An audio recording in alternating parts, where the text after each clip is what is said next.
আজকে তারা বলছে খাজা আজমিরি হুজুরের মাজার মুকাদ্দাসের নিচে কি আছে?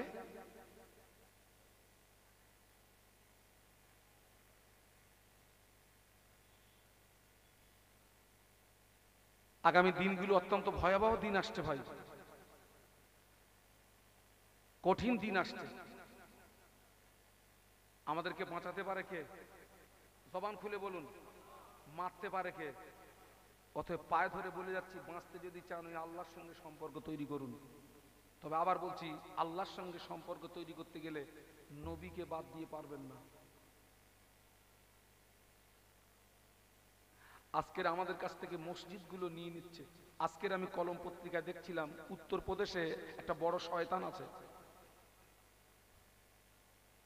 যে হচ্ছে মুসলমানদের চরম দুশমন, মুসলমানদের চরম শত্রু, ইসলামের চরম দুশমন, ইসলামের চরম শত্রু।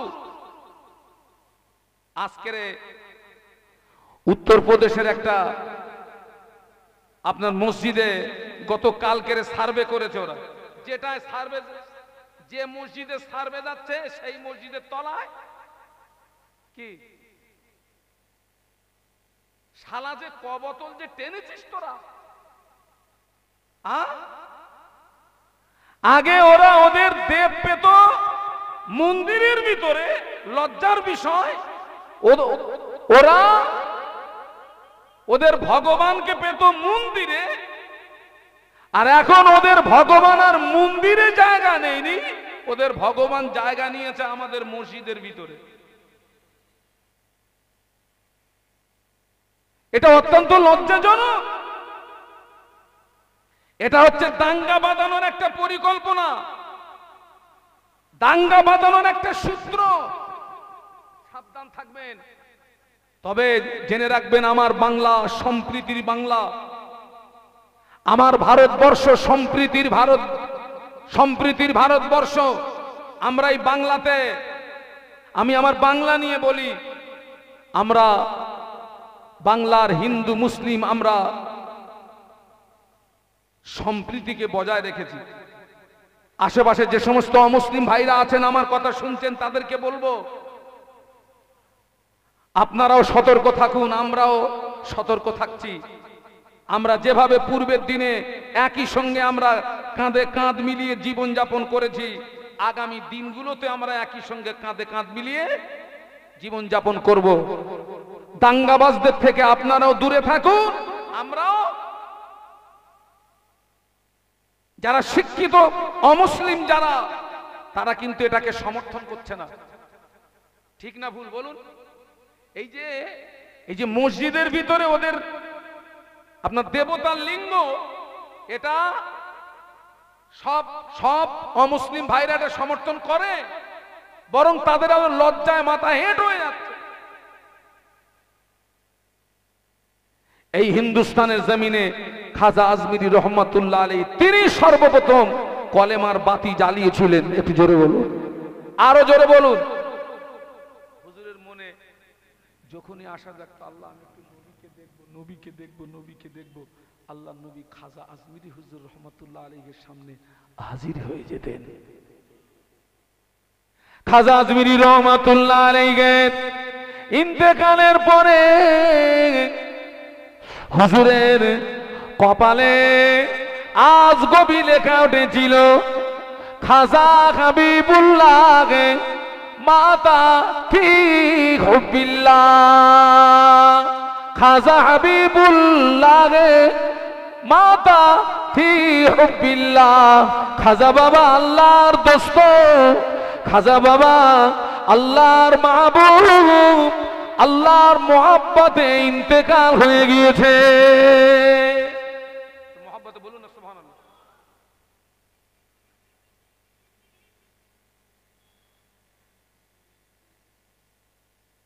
একটা কথা আপনাদেরকে বলছি, সুন্নাতের একটা সুন্নাতের বিশ্ব নবীর আপনার কোন একজন পীর সাহেব, আমি তার নামটা এক্ষুনি আমি ঠিক মনে আনতে পারছি না, তিনি, আমরা যখন বাথরুমে যাই বাথরুমে যাওয়ার সময় আগে কোন পা আগে, আর যখন বার হই তো তিনি ভুলক্রমে ওই বাম পা দেওয়ার আগে ডান পা দিয়েছেন।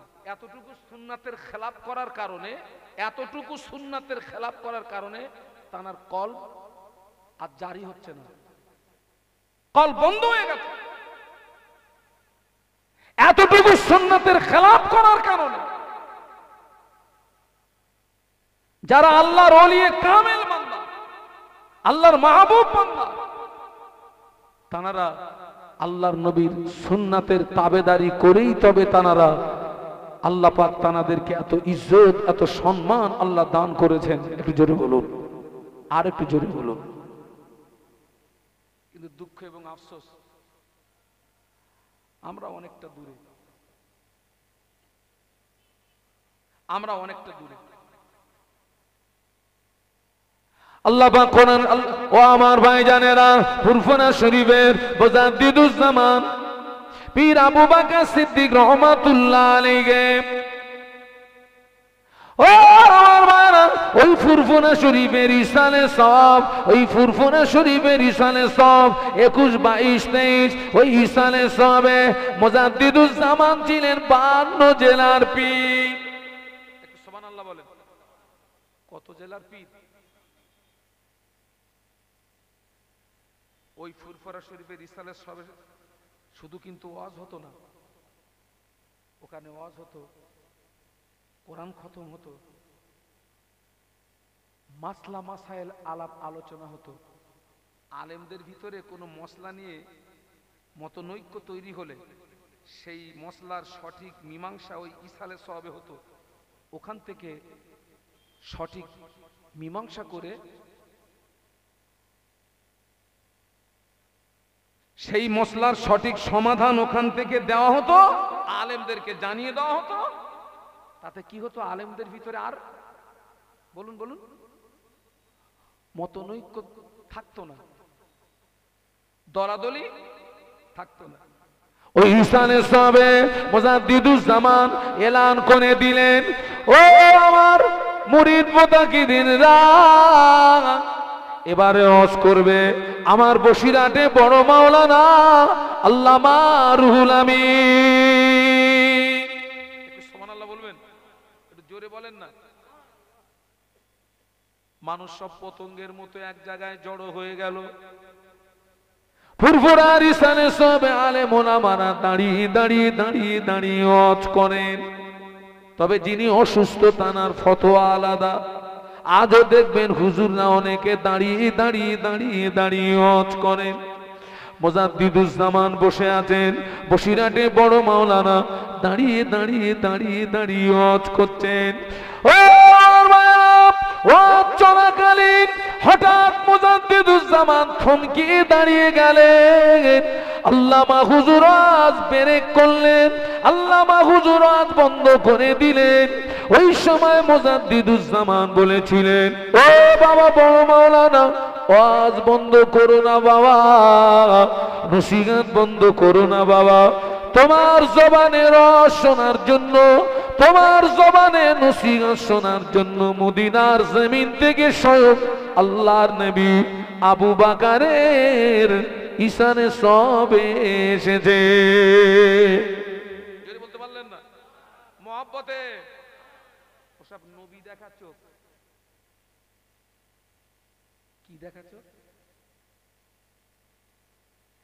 এই নবী দেখার চোখ তৈরি করতে গিয়ে অনেক ত্যাগ স্বীকার করতে হয়েছে না হয়নি? হগল বগল করে নবী দেখা যাবে?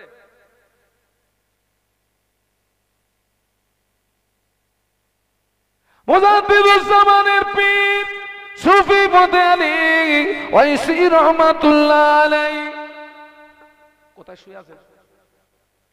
কলকাতার মানিকতলার জমিন বন্ধ করে শুয়ে আছেন সুফি ফতে আলী ওয়াইসি রহমাতুল্লাহ আলাইহি। যতদিন হায়াতে ছিলেন চোখের একটা করে পলক মারতেন, আর একবার করে আল্লাহর নবীকে দেখতে পেতেন। পলকে পলকে পলকে পলকে পলকে আল্লাহ নবীকে দেখতে পেতেন। শুধু নবী নিজে নবীকে দেখতেন না, ভক্ত মুরিদদের সঙ্গে নবীর দিদার করিয়ে দিতেন। একটু জোরে বল না বাবা, একটু মহাব্বতে বলেন না। নিজে তো দেখতেন এবং ভক্ত মুরিদদের সঙ্গে নবীর দিদার করিয়ে দিতেন। এর জন্য ত্যাগ স্বীকার করতে হয়েছে না হয়নি? আমি একটু আগে একটা কথা বলছি না, একটা সুন্নাতের খেলাপ করার কারণে কি হয়ে গেছে?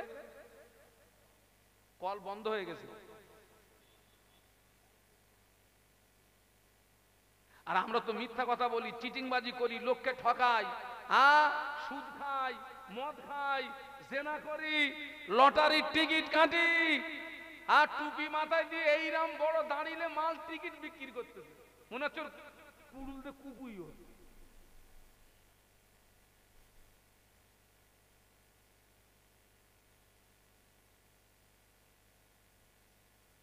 এরা কলঙ্ক তো এরা।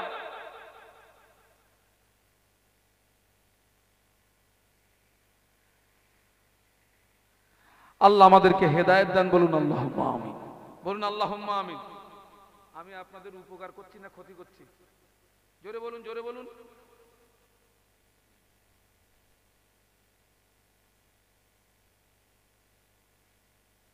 আবার দোয়া করি আল্লাহ আমাদেরকে হেদায়েত দান, বলুন আল্লাহুম্মা আমিন।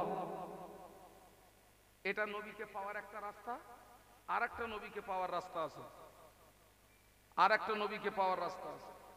আল্লাহ পাক কোরআন শরীফের ভিতরে বললেন, মা তাকুমুর রাসূলু ফাখুযুহু ওয়া মা নাকুম আনহু ফান্তাহু। একটু সুবহানাল্লাহ বলুন। আল্লাহ পাক বললেন, আমার হাবিব তোমাদের যেটা আদেশ করে, আমার হাবিবের আদেশটাকে মেনে নাও। ওমা নাহাকুম আনহু ফান্তাহু, আমার হাবিব যেটা নিষেধ করে ওটাকে তোমরা ছেড়ে দাও, ওটাকে তোমরা বর্জন করো। গোদা বাংলায় যদি বলি, নবীর আদেশটাকে নাও, নিষেধটাকে ছেড়ে দাও। আমার দিকে তাকান, ঘোষণাটা কার? আল্লাহ পাকের। আল্লাহ পাক কোরআন শরীফের ভিতরে বলছেন, মা আতাকুমুর রাসূলু ফাখুযুহু, আমার নবী তোমাদের যেটা আদেশ করে ফাখুযুহু, ওটাকে তোমরা গ্রহণ করো। ওমা নাহাকুম আনহু ফান্তাহু, আর আমার নবী তোমাদের যেটা নিষেধ করে ওটাকে তোমরা বর্জন করো। আচ্ছা বলুন তো, বুকে হাত দিয়ে বলুন তো, আল্লাহ নবী মুহাম্মদ সাল্লাল্লাহু আলাইহি ওয়াসাল্লাম তিনি আমাদেরকে যে কাজ করতে আদেশ করেছেন ওই কাজগুলো আমাদের দ্বারায় বেশি হয় না আল্লাহ রাসূল সাল্লাল্লাহু আলাইহি ওয়াসাল্লাম যে কাজ আমাদের করতে নিষেধ করেছেন তুলনা অনুযায়ী ওই কাজগুলো আমাদের দ্বারায় কম হয় না বেশি হয়? বলুন বলুন, একদম সত্যি কথা নয়?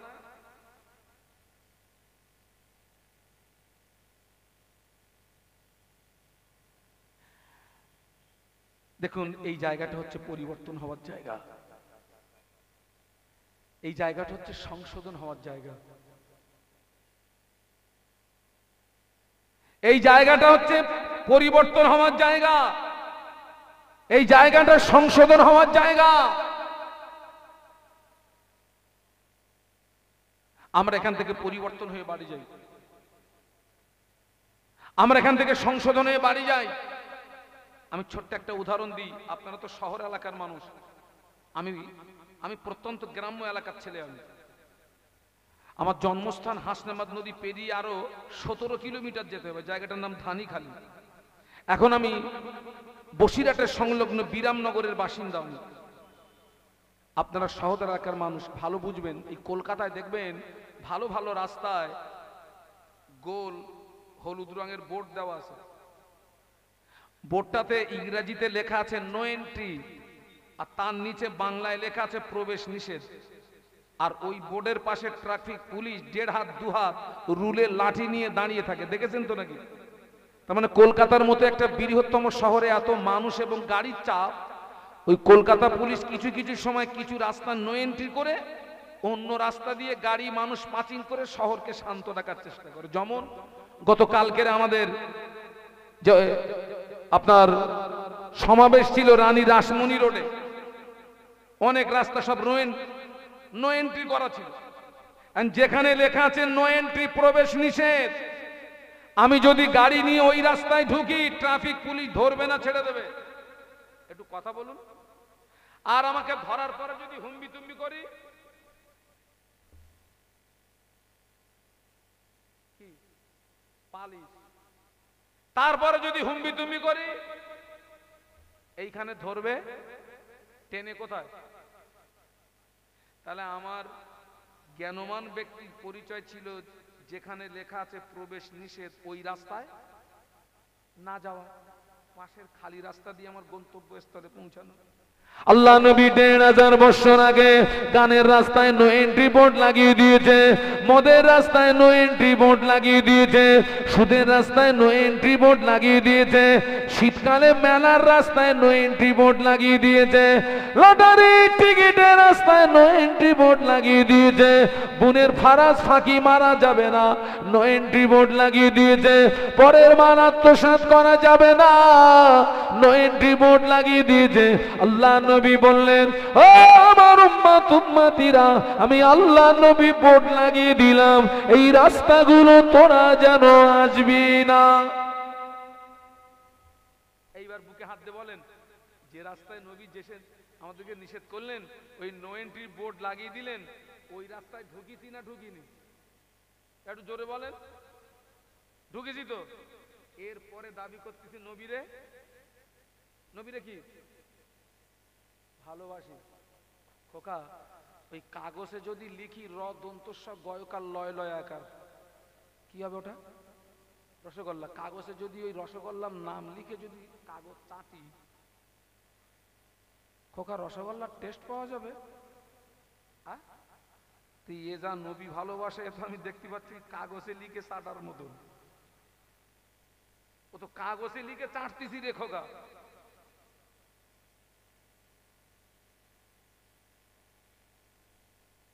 আল্লাহ নবী সাহাবীরা নবীর জন্য বাপ বিলিয়ে দিয়েছে, মা বিলিয়ে দিয়েছে, সন্তান বিলিয়ে দিয়েছে, শেষ পর্যন্ত নিজের জীবনটাকেও, একটু সুবহানাল্লাহ বলবেন না? একটু মহব্বতে বলা যাবে না? আপনাকে জীবন দিতে হবে না, আপনি বেঁচে থাকুন, আপনাকে জীবন দিতে হবে না।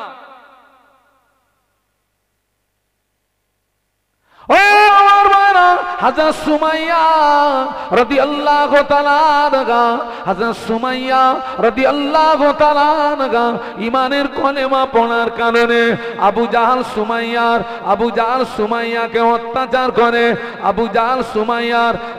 আবু জাহাল তার সহচরদেরকে ডেকে সুমাইয়ার হাত দুটো বেঁধে ফেললো, পা দুটো বেঁধে ফেললো, হাত আর পা বেঁধে একটা ঘোড়ার পায়ের সঙ্গে বেঁধে দিয়ে ওই ঘোড়াটাকে মক্কার মরুভূমিতে ছুটিয়ে দেওয়া হলো।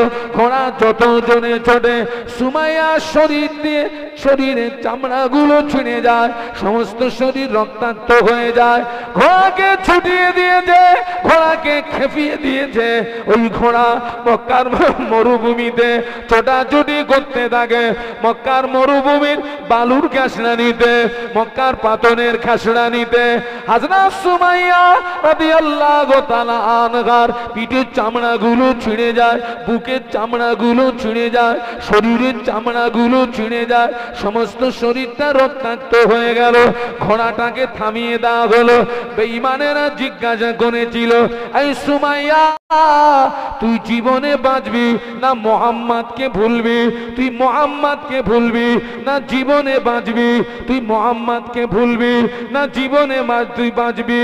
ও আমার ভাইরা, হযরত সুমাইয়া রাদিয়াল্লাহু তাআলা আনহা বলেছিলেন, এ বেঈমানেরা, ও বেদিনেরা, কুফারে কুরাইশরা, তোরা আমার হাত দুটো বাঁধলি, পা দুটো বাঁধলি, মক্কার মরুভূমিতে টানাটানি করলি, গায়ের চামড়াগুলোকে ছিঁড়ে ফেললি, এরপরে যদি তোরা আমাকে তলোয়ার দিয়ে টুকরো টুকরো করে দিস, তথাপিও আমার নিঃশ্বাস যতক্ষণ জারি থাকবে, আমি ততক্ষণ পর্যন্ত বিশ্ব নবীকে ভুলতে পারবো না।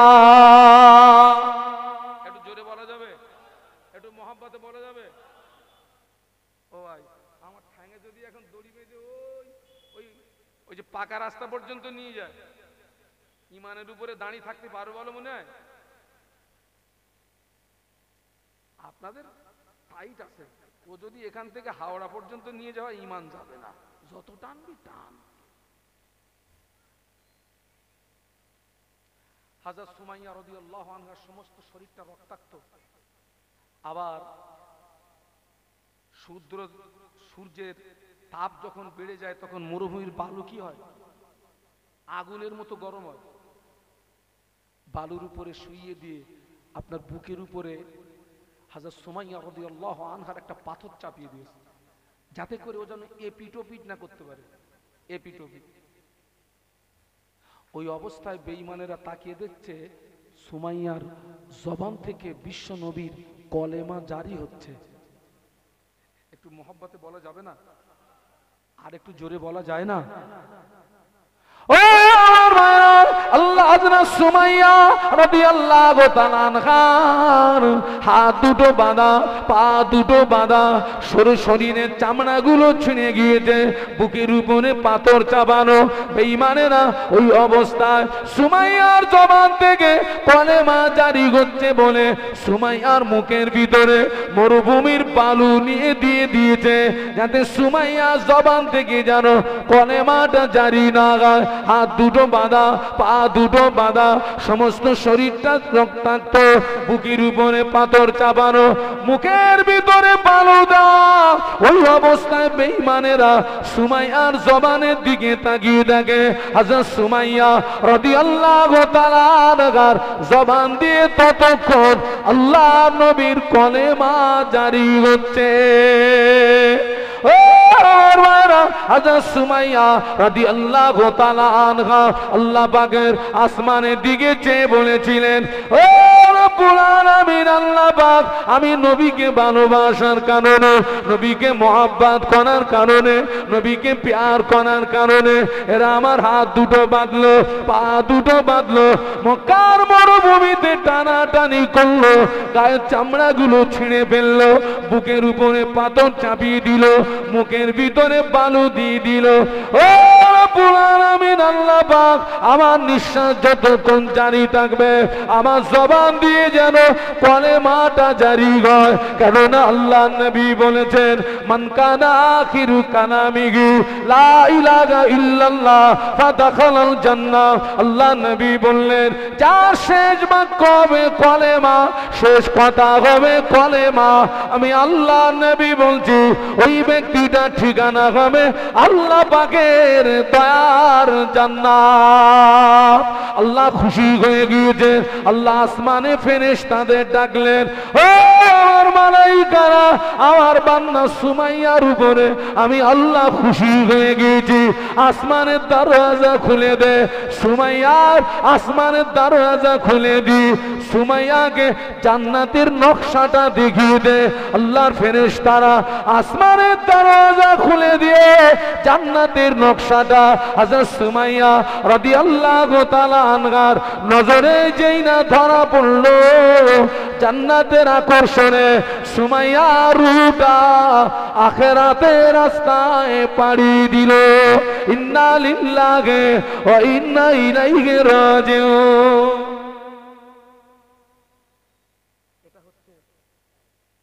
এটা হচ্ছে খাঁটি ভালোবাসা। কি ভালোবাসা? জোরে বলুন, জোরে বলুন। আল্লাহ আমাদেরকে তৌফিক দিন, বলুন আমি। বিদায় নেব।